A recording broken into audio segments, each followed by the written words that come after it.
Muy a menudo los tejedores principiantes preguntan cómo se mantienen los ángulos rectos en los artículos tejidos rectangulares. Hemos decidido dedicar a este aspecto una clase pequeña. Y hoy voy a contar cómo yo mantengo los ángulos rectos. Es decir, voy a dar la respuesta a la pregunta a base de mi propia experiencia. Claro que recibí esta experiencia de otros maestros. Trato de seguir todas las novedades. Como muchos maestros se las arreglan con esta situación. Los ángulos rectos salen mientras se obtiene la experiencia, pero salvo la experiencia, también se necesitan destrezas. Creo que mi experiencia les ayudará a muchos maestros jóvenes, principiantes, a superar este problema. Para tejer un angular, en este caso he usado tal preparación formada de Lego. No se mantiene ella misma, la he envuelto con la cinta adhesiva de pintores. Es cómoda porque se ven las líneas tanto horizontales como verticales. Es cómodo mantener los soportes por ella. Además es muy cómoda porque no se pandea, es decir, la forma debe ser dura. Ya me he convencido más de una vez de que si la forma es dura, es posible hacer un tejido arreglado. Si es una caja de cartón con un cartón blando, no saldrá a hacerlo que sea perfectamente arreglado. Se puede usar una caja de cartón duro, por ejemplo, una así. Es dura, he tejido una caja por ella, con bastante éxito. He quitado la tapa y he llenado por dentro con paquetes de granos, para que no se pandee durante el tejido. En este caso también se puede usarla. Una variante más que probé hace poco es el caso de que hay que hacer una caja del tamaño dado. Pues he encontrado en el internet las sugerencias de las maestras que usan tales paneles de plástico y ángulos de plástico. Tal vez sea una salida de la situación cuando hay que hacer un tejido de tamaño dado. Lo único es que hay que hacer más peso, porque mantiene la forma bien, no se pandea, pero es ligera, y para aumentar el peso he usado tal ladrillo. Lo he puesto en la base y también he recibido ángulos rectos en la caja. Y además, claro que uso tal telar, ya es viejo, pero hace mucho que me sirve para tejer el fondo rectangular. El fondo rectangular puede ser tejido con métodos diferentes. Es el tejido indiano, la cuerda. En este caso tengo la combinación del indiano con la cuerda. Me gusta este método porque luego no es necesario añadir soportes. Es decir, 3 filas con una cuerda, he puesto un soporte con el tejido indiano, 3 más y de nuevo con el tejido indiano, etc. hasta lograr el tamaño necesario. Determinamos el tamaño necesario por la forma que nos hemos establecido. Pues el fondo está preparado. Quitamos el telar, luego la acción siguiente. Para que el ángulo salga recto hay que hacerlo voluminoso. Por eso añado, en cada rincón debo tener 3 soportes. Es decir, ya tenemos uno. Estos serán los de trabajo. Añado a cada rincón por 2 soportes adicionales pegando.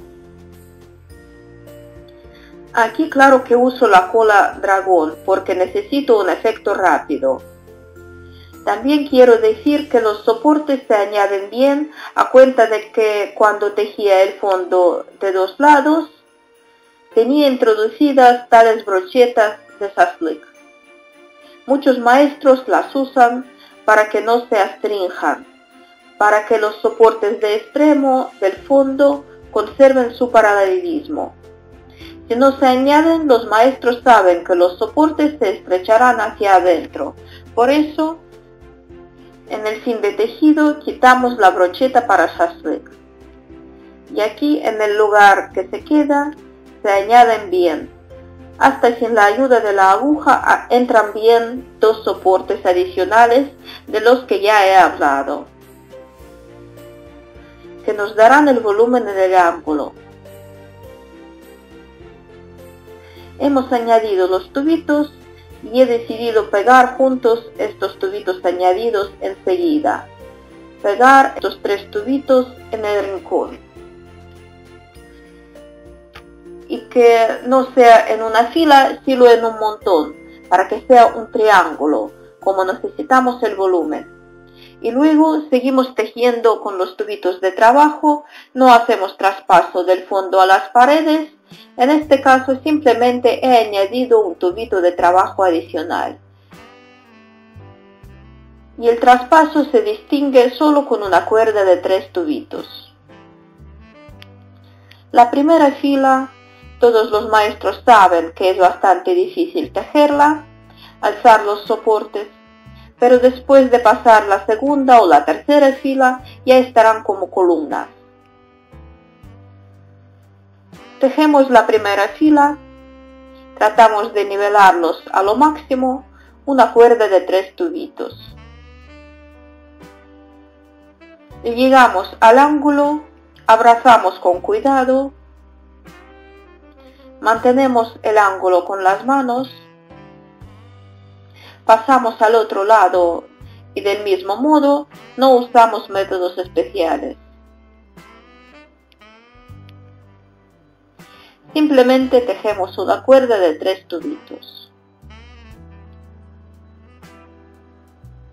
Luego, envolviendo estos soportes, el penúltimo y el último, los aprieto con más esmero a la forma que en otros casos.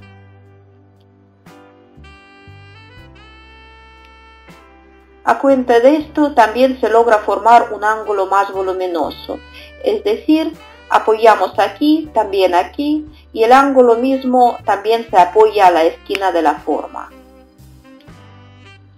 Y así tejiendo trato de formarlo. Luego vamos a tener el añadir. Pues después de la cuerda de 3 tubitos ya tenemos tejidos 4 filas. El tejido ya abraza densamente la forma. Y adicionalmente en los rincones introduzco las brochetas de madera para shashlik para hacer un volumen adicional. Luego, cuando pasamos al ángulo, resulta que tenemos que abrazarlo con el tubito de trabajo y resulta así de voluminoso. Hay una brocheta más 3 tubitos, cada vez los apoyo en el ángulo y seguimos adelante. Llegamos al ángulo siguiente. Aquí vuelvo a añadir la brocheta, la cuarta, estrictamente en el rincón y tejo.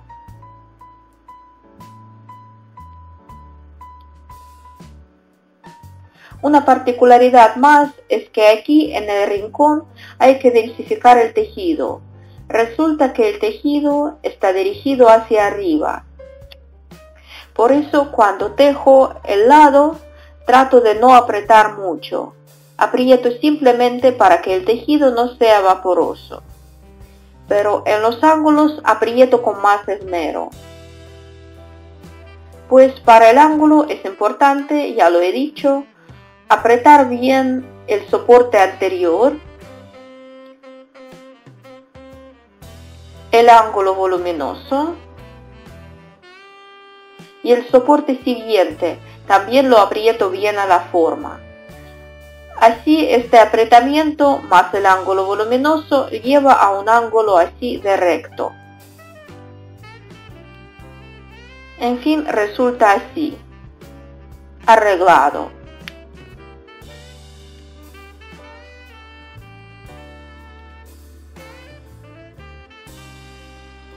Y un par de palabras más sobre el fondo. El fondo puede ser tejido con una cuerda o con el tejido indiano. Está claro con el tejido indiano. Allí dejamos soportes cuando tejemos el fondo. Y si está tejido con una cuerda, Últimamente añado los soportes de una manera así. Aquí he añadido los restos porque no voy a tener mucha carga en estas paredes. Pero para cajas grandes creo que lo mejor es hacerlo más firme. Es decir, soportes dobles. Por ejemplo, alternando cada 3 soportes para que la distancia sea uniforme. Así tendemos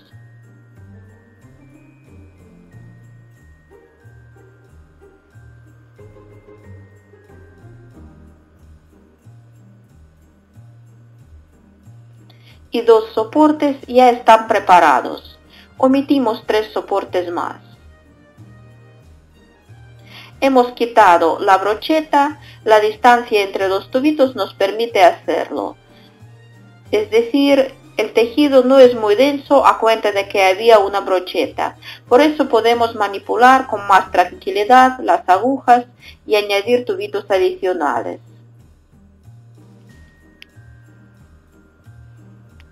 Así. Y luego tejemos del mismo modo, como aquí. En fin, sale tal fondo. Una cuerda directa e inversa. Un traspaso con una cuerda de 3 tubitos y los ángulos por el mismo principio. Es decir, añadimos a cada soporte del ángulo 2 más. Y envolvemos tejiendo del mismo modo que en el caso anterior. Espero que mi experiencia elaborada va a ayudar a los tejedores principiantes a aprender a tejer los ángulos. Deseo suerte. Si le ha gustado el vídeo, pulse me gusta.